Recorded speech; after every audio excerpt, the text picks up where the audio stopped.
Wito huo umetolewa na daktari bingwa wa afya na magonjwa ya akili kutoka hospitali ya rufaa kanda ya Mbeya, Kezia Nyaborogo, wakati akizungumza na Hope Channel Tanzania kuhusu umuhimu wa kuelimisha jamii juu ya afya ya akili. Pale ambapo ubongo wako unapata changamoto ya aina yoyote, inaweza ikapelekea mabadiliko kadha wa kadha. Mabadiliko hayo yanaweza yakawa ya kihisia, kitabia, kifikra na kimtazamo. Pale ambapo unapata hayo mabadiliko, hapo ndo tunasema ya kwamba umepata changamoto ya afya ya akili ama ugonjwa wa akili. Ni changamoto ambayo inatibika, ni changamoto ambayo yoyote ambaye ataweza ama ataipitia tunaweza kuitibia, kwa sababu watu wenye taaluma ya kutoa tiba kwa ajili ya hizi changamoto tupo.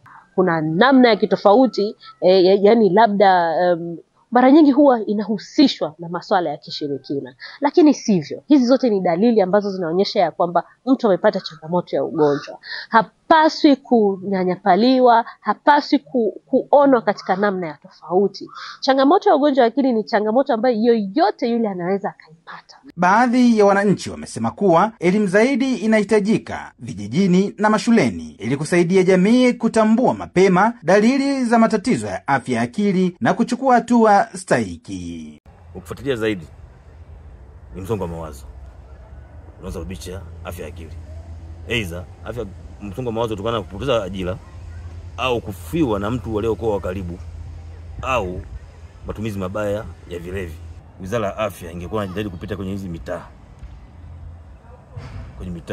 kwenye kata, kuangalia nini changamoto zinazotokana na hizo watu ili waweze kutoa elimu au semina mbalimbali kwamba kulingana na afya hii matatizo haya, basi mtu apelekwe aende kupewa huduma, kupewa semina au kwenda kupelekwa hospitalini kwa ajili ya uchunguzi wa kiafya. Mtu mzito yule anayekula na mama anatakia nene au anachakula bora, alafu na mwanaume basi ile nani mbegu zake hizi ziwe nzito awe na nani na anachakula kizito. Vijana wasikimbilia sana kuoa wakati bado vijana, hata watoto wa kike wasikimbilia sana kuolewa wakati bado akili mwili wake haujakuwa tibabu katika kiafya. Maadhimisho ya siku ya afya ya akili duniani hufanyika kila mwaka Oktoba 10, yakiwa na lengo la kuongeza uelewa, kuhamasisha huduma bora na kupunguza unyanyapaa kwa watu wenye matatizo ya afya ya akili. Nikiripoti kutoka hapa mkoani Mbeya,